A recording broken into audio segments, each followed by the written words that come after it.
Okay, and then I also wanted to talk to you about science. So we talked about as scientists that you are observing and investigating and making conclusions about things in science. So you probably did some of this last year, but I wanted you to have another go at it. And first, we talked about observation.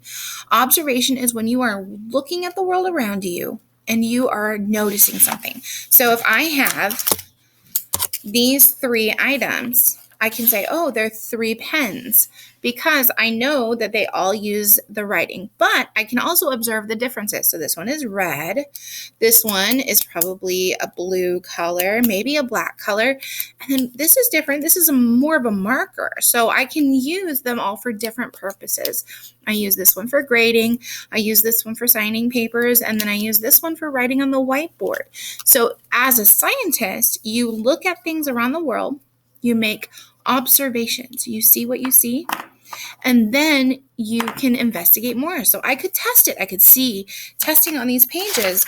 I could see if this one, what color this one is. Oh, it's black.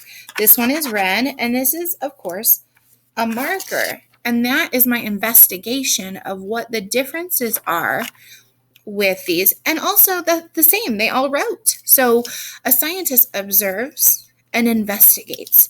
And then what we're going to do, so we did that in the inside of this yesterday in our class. We also did an activity where we looked around for things that were soft, things that were hard, things that were pokey, just observing things around the room.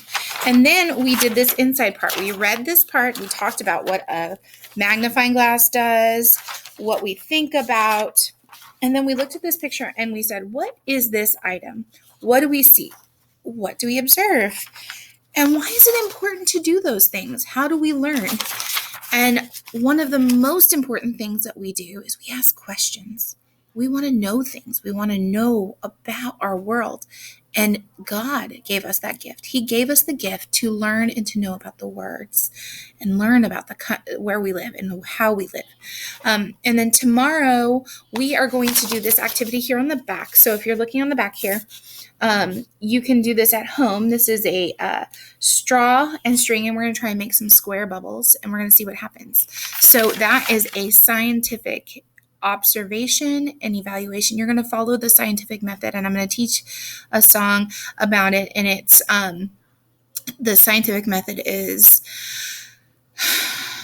I'm going to make you a separate video with the song because my brain is like, I don't remember the song.